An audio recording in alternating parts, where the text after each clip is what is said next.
प्यारे भक्तों, आप सभी को नाग पंचमी की हार्दिक शुभकामनाएं। चलो करते हैं वीडियो को स्टार्ट। नाग पंचमी की पूजा और कहानी। नाग पंचमी सावन महीने के शुक्ल पक्ष की पंचमी तिथि के दिन मनाई जाती है।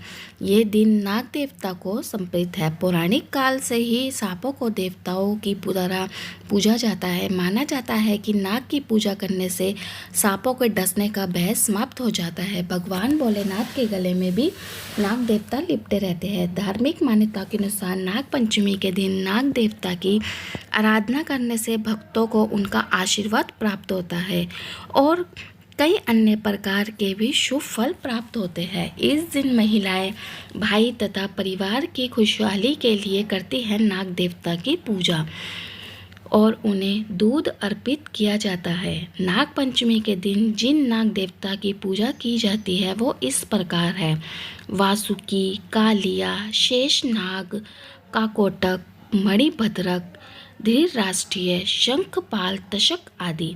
नाग पंचमी की पूजा की तैयारी एक दिन पहले से ही शुरू हो जाती है। चौथ के दिन चना, बाजरा, मूंग, मोठ आदि भिगो दिया जाता है। पूजा वाले दिन के लिए भोजन भी चौथ के दिन ही बना लिया जाता है।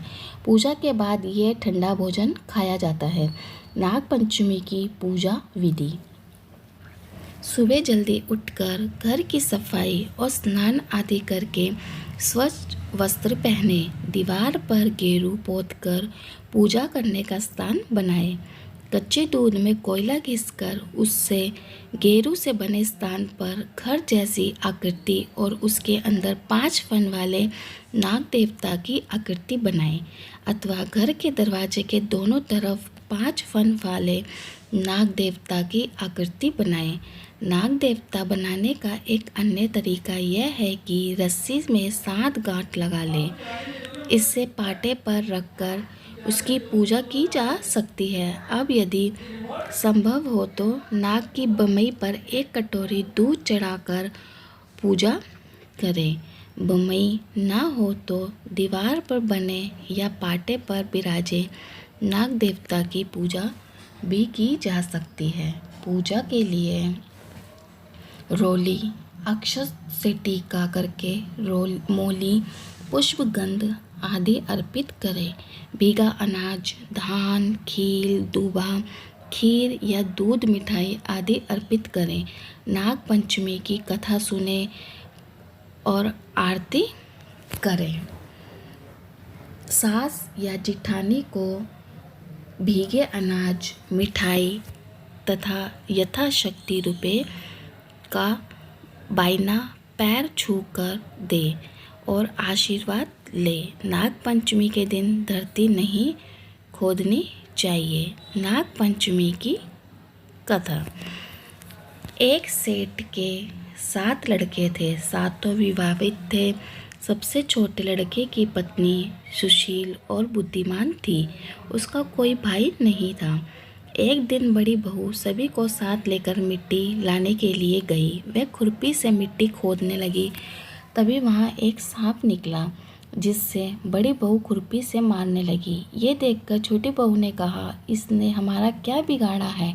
इस बेचारे निर्भाग को मत मारो। ये सुनकर बड़ी बहू ने उसे नहीं मारा। सांप एक तरफ जाकर बैठ गया। छोटी बहू ने उससे कहा, हम अभी लौट कर आते हैं, तुम यहीं रुकना, जाना मत। यह कहकर वह सबके साथ घर चली गई और वहाँ कामकाज लगने से भूल गई कि उसने सांप को रुकने को कहा है। दूसरे दिन याद आने पर वहाँ गई तो सांप वहीं था। वह बोली, मुझे क्षमा करना भैया, मुझसे भूल हो गई। सांप ने कहा, भैया कहा है तो छोड़ देता हूँ।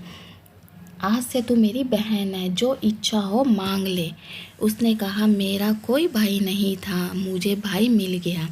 कुछ दिन बाद वह सांप मनुष्य का रूप लेकर बहन के घर आया और कहा, मेरी बहन को मेरे साथ भेजो। सांप ने विश्वास दिलाया कि वह उसका दूर के रिश्ते का भाई है। रास्ते में बहन को अपने वही सांप होने की बात बताई। सांप के घर पहुंचकर वहां का ठाट बाट देखकर हैरान रह गई। एक दिन सांप की माँ ने कहा, मैं एक काम से बाहर जा रही हूँ, तू अपने भाई को दूध पिला देना। उसने दूध दिया, वह गर्म था। सांप का मुंह जल गया। ये देखकर सर्प की माता बहुत गुस्सा हुई। सांप ने कहा कि बहन को अब उसके घर भेज देना चाहिए। तब सांप और उसके पिता ने उसे बहुत सा सोना, चांदी, जवाहरात, वस्त्र आदि देकर उसके घर पहुंचाया। इतना सारा धन देकर बड़ी बहू ईशा से बोली, भाई तो बड़ा धनवान है, तुझे अधिक धन लाना चाहिए था। सांप ने यह बात सुना तो उसने और धन लाकर दिया। सांप ने छोटी बहू को हीरा मणियों का एक अद्भुत हार दिया था। उसकी प्रशंसा उस देश की रानी ने भी सुनी और वह राजा से बोली कि सेठ की छोटी बहू का हार यहाँ आना चाहिए। राजा ने मंत्री को हुक्म दिया कि उससे वह हार लेकर शीघ्र उपस्थित हो। मंत्री ने सेठ जी से जाकर कहा कि महारानी जी की छोटी बहू का हार मैं पहनेगी, वह उससे लेकर मुझे दे दो। सेठ जी ने डर के कारण छोटी बहू से हार मंगाकर दे दिया। छोटी बहू को यह बात बहुत बुरी लगी। उसने अपने भाई को याद किया और आने पर कहा, भैया रानी ने मेरा हार छीन लिया। तुम कुछ ऐसा करो कि जब वह हार उसके गले में रहे तब तक के लिए सर्प बन जाए, और जब वह मुझे लौटा दे तो हीरों और मणियों का हो जाए। सर्प ने ठीक वैसा ही किया। जैसे ही रानी ने हार पहना वैसे ही वह सांप बन गया। ये देखकर रानी चीख पड़ी और रोने लगी। ये देखकर राजा ने सेठ के पास खबर भेजी कि छोटी बहू को तुरंत भेजो।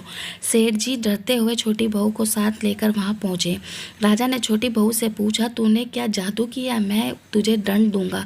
छोटी बहू बोली, राजन क्षमा करे, लेकिन यह हार ही ऐसा है कि मेरे गले में हीरो और मणियों का रहता है और दूसरे के गले में सांप बन जाता है। यह सुनकर राजा ने वह सांप बना हार उसे देखकर कहा, अभी पहनकर दिखाओ। छोटी बहू ने जैसे ही उसे पहना तो हार हीरो मणियों हो गया। ये देखकर राजा को उसकी बात का विश्वास हो गया और उसने प्रसन्न होकर उसे बहुत सी मुद्राएं भी पुरस्कार में दी।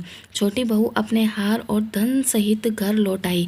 उसने धन को देखकर बड़ी बहू ने ईर्ष्या के कारण उसके पति से कहा, उसकी पत्नी के पास ना जाने कहाँ से इतना धन आया। यह सुनकर उसके पति ने अपनी पत्नी को बुलाकर कहा, ठीक ठीक बता कि यह धन तुझे कौन देता है। वह अपने भाई सांप को याद करने लगी। तभी उसी समय सांप प्रकट होकर कहा, जो मेरी बहन के आचरण पर संदेह करेगा उसे मैं खा लूँगा। यह सुनकर छोटी बहू का पति बहुत प्रसन्न हुआ और उसने सर्प देवता का बड़ा सत्कार किया। उसी दिन से नाग पंचमी का त्यौहार मनाया जाता है और स्त्रियां सर्प को भाई मानकर उसकी पूजा करती हैं। बोलो नाग देवता की जय।